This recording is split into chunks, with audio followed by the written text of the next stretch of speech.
Close your eyes for a moment and see with your heart. Have you ever tried to visualize something with all your will, but deep down, it felt like you were just pretending? Like you were painting a picture in your mind, hoping it would somehow make a difference, yet your heart didn't move and nothing shifted. That image may have been beautiful, inspiring even, but something was missing. That something is what so many of us don't even know we're missing: the felt truth. Because visualization isn't about seeing something, it's about becoming it. Most people think visualization means mentally picturing what you want, and they do it earnestly. They close their eyes, construct their perfect scene, and try to hold it.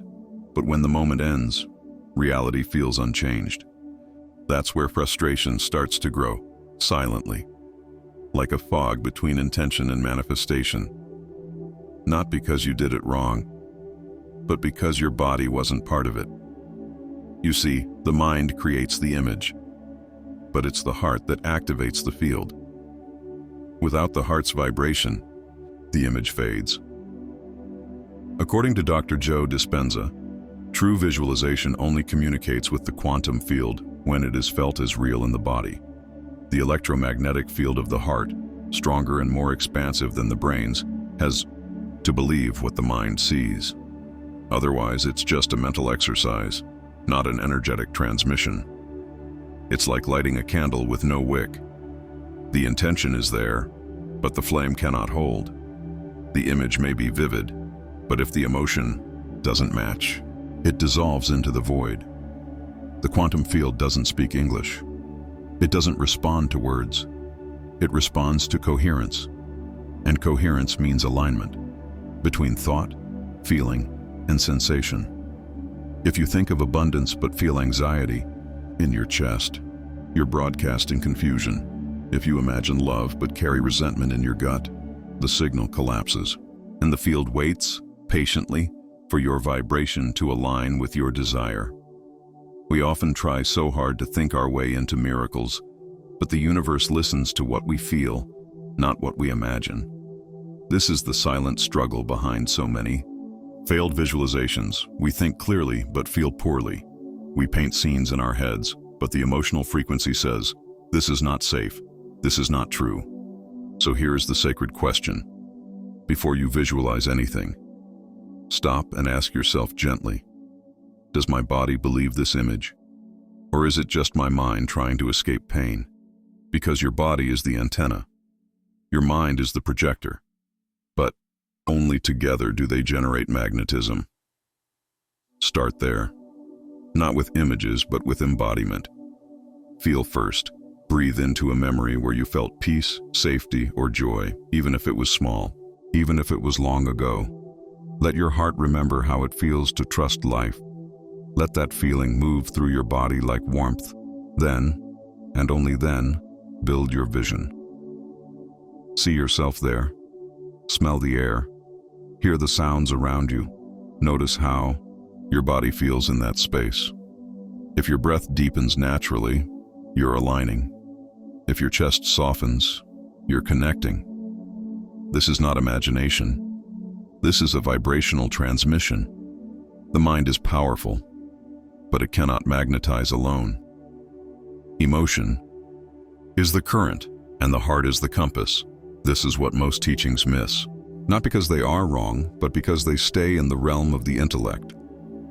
True creation begins in the felt sense of the body. So the next time you close your eyes to visualize, don't rush.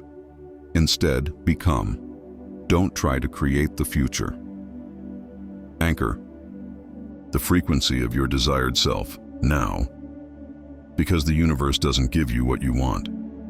It reflects who you are, and who you are is a frequency, not a wish, not a thought, a living, breathing vibration. You're not broken. You've just been trying to light the flame without the wick. Now you can bring the fire back, and this time it will shine. There is a silent urgency that lives in many hearts, the hope that things will change soon, that healing will come quickly, that in 3 days, everything could finally fall into place. But beneath that urgency often hides a deeper truth, the fear that it might never happen. And this fear doesn't whisper. It vibrates. It creates a frequency of desperation dressed as devotion, a vibration that says, "Please, just let it happen now, because I don't know how much longer I can wait." That, right there, is what makes time feel heavy. Not because time is real in the way we think, but because resistance is. We've been taught to measure progress in hours, days, and years. But the soul doesn't work like that. The universe doesn't count minutes. It listens to states of being. In the quantum realm, time isn't linear, it's vibrational. 3 days isn't a deadline, it's a sacred metaphor. It represents a complete cycle of coherence. Mind, emotion, action, thought, feeling, behavior, image, frequency, embodiment. When those three align, you enter a portal, a vibrational rhythm that bends reality. And sometimes, yes, things do shift in 3 days, but not because of a countdown. Because for those 3 days, you stopped doubting. You remained in alignment long enough to become a match for what you desired. Think of this. You can spend years visualizing, meditating, affirming. But if your frequency constantly slips into fear, guilt, or urgency, the field doesn't punish you, it simply mirrors you. The truth is, the longer you sustain vibrational coherence, the less time matters at all. Manifestation becomes less about when and more about how fully you've become the version of you who already lives what you desire. And that's what 3 days points to in spiritual tradition. It's not a stopwatch. It's a symbolic container for rebirth. The number 3 repeats in resurrection stories, sacred texts, and cosmic rhythms, not because it's magic, but because it reflects the process of inner union. Body, soul, spirit, idea, emotion, embodiment. When these harmonize, the field responds. But if you're watching the clock, waiting anxiously for something to shift, you're not in alignment, you're in attachment. And attachment distorts the signal. So here's the revelation. It's not about waiting 72 hours. It's about how long you can go without betraying your vibration. How long you can stay in the energy of trust. Even when nothing seems to be happening. Even when the silence gets loud. Even when doubt knocks at your chest like a storm. This is not passive. This is mastery. It's becoming so aligned with what you desire that time stretches and collapses around you, and reality reshapes itself in your image. Not because you forced it, but because you became undeniable. Time doesn't create manifestation. Your coherence does. And coherence is an energetic song your soul sings when you stop reaching and start remembering. Because the truth is, what you're seeking isn't out there. It already exists in the field. It's waiting for you to stop counting the days and start embodying the frequency. So take a breath. Let go of the deadline. Step into the rhythm and ask yourself not, how long will this take? But, how long can I remain in faith when nothing seems to change? Because in that space, time folds and the miracle begins. You close your eyes. You see the vision clearly, the place, the moment, the version of yourself you long to become. But something still feels distant, like watching a movie you can't quite step into, and no matter how vivid the image, life doesn't seem to shift. Why? Because the body wasn't there. This is the unspoken gap in most manifestation practices, the silent disconnection between the mind and the body. We visualize with mental precision, but the body still holds the vibration of fear, lack, or unworthiness. It's like trying to plant seeds in soil that hasn't been nourished. Nothing takes root. Most people visualize with their eyes closed, but their nervous system is still vibrating in survival mode. Their posture still curls in protection. Their breath still shortens from anxiety. Their muscles still tighten with unconscious resistance. And the quantum field feels this. Dr. Bruce Lipton reminds us that the subconscious, the part of us that truly drives creation, isn't changed by information. It's changed by experience. And experience lives in the body. More than 90% of our behavior is guided by subconscious beliefs. So if you're visualizing abundance, but your body still vibrates poverty, fear, or disbelief, You are creating static in your field. This is why some people visualize for years and feel stuck, because they are projecting one thing, but embodying another. So here is the shift. Stop visualizing as an isolated mental exercise. Start visualizing with your body. Stand up, move, breathe intentionally. Let the scene unfold, not just in your mind, but in your skin, in your spine, in your breath. When you pair visualization with physical anchoring, something profound happens. Your nervous system begins to memorize the new reality. You create a chemical signature that matches the vision, and the field starts to respond. Try this. Next time you visualize, begin with conscious breath, deep, slow, from your belly. Feel safety. Then, create movement. Lift your arms as if receiving. Smile, even subtly, as if your cells remember what joy feels like. Repeat a phrase like, "I am safe to receive. I am already becoming who I see." These are not affirmations. They are vibrational permissions. They give your body the signal. This is allowed. This is safe. This is real. And in that space, the subconscious opens. Because now, you are not just imagining a different future. You are rehearsing it.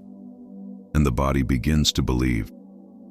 And when the body believes, the universe listens differently. Think of it like this. Visualizing without the body is like watering a plant with the faucet turned off. The intention is there, but the flow hasn't begun. When the body joins the practice, you stop wishing and start transmitting. You become magnetic, not just mentally aligned, because the universe isn't fooled by empty images. It feels your truth. So if your visualizations have felt flat, lifeless, or disconnected, don't give up. It wasn't you. It was the method. You were speaking the language of thought, but the field responds to the language of sensation. Let the body in. Let the cells join the prayer.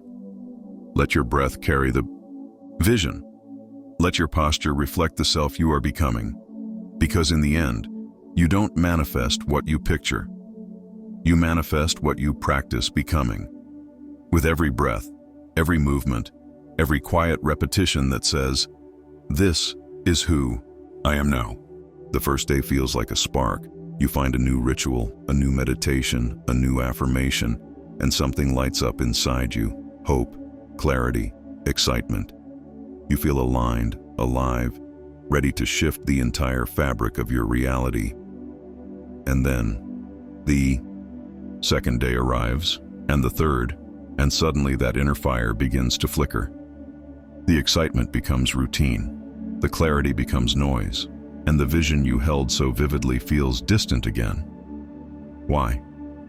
Because what you felt on day one wasn't embodiment. It was dopamine. Dopamine is the brain's promise of reward. It gets released when we anticipate something beautiful, something meaningful, something new.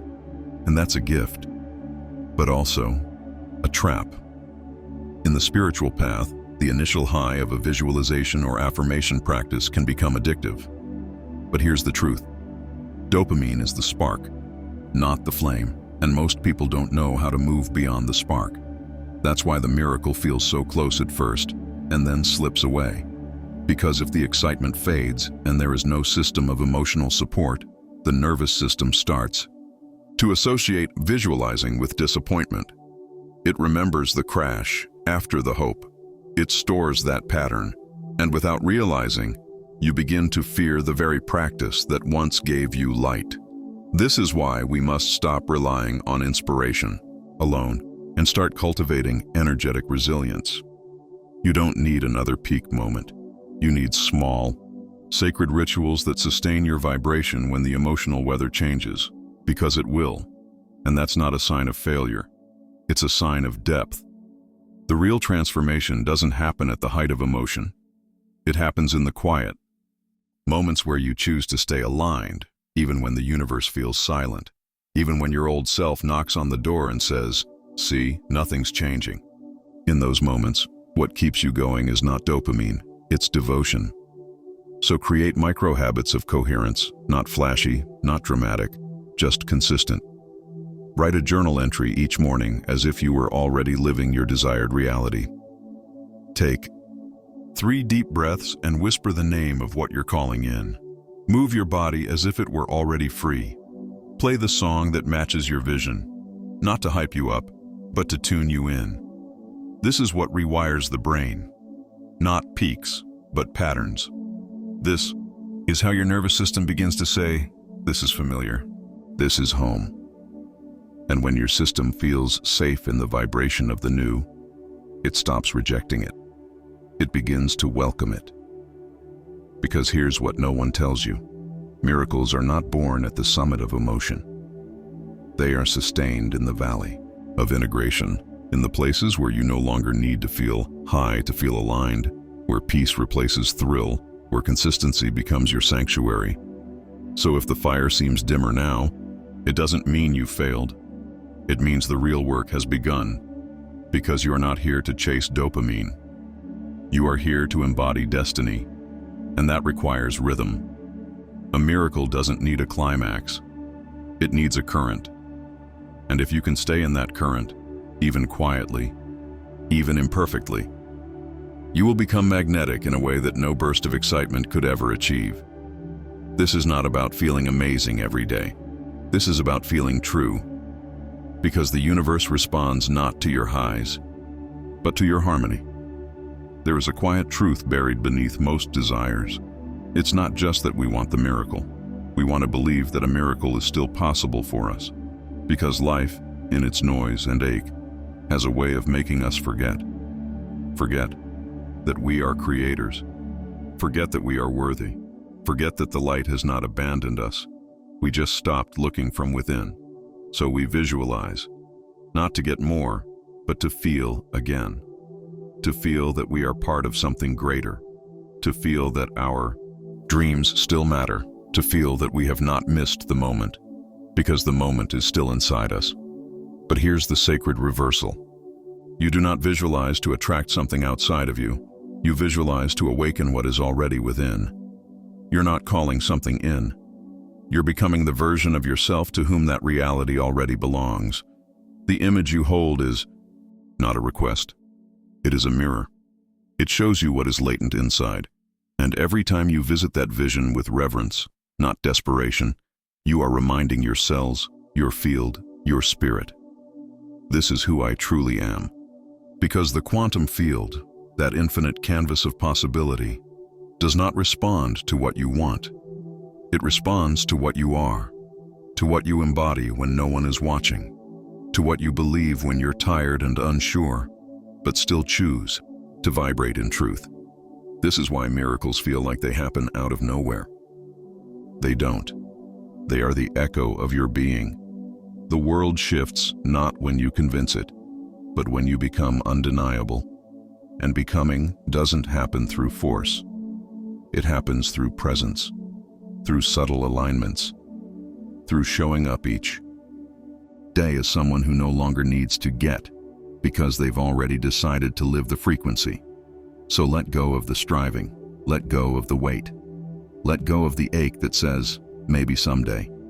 Instead, ask yourself in silence, if this vision were already mine, how would I breathe?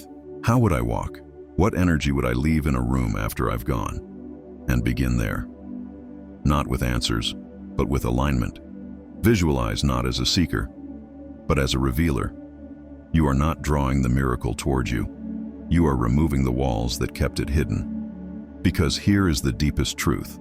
The miracle doesn't come when you believe in it. It comes when you become the kind of person to whom it is inevitable. It's not a gift from above. It's a reflection from within. And you are no longer here to chase it. You are here to remember it, to embody it, to be the walking prayer, the answered request, the still flame. So close your eyes one last time, not to escape, but to return. You are not visualizing a better life. You are reuniting with the truth of who you've always been. The field is listening, not to your words, to your vibration, to your breath. to your yes. And when you say yes, not with fear, but with frequency, the universe answers. Always.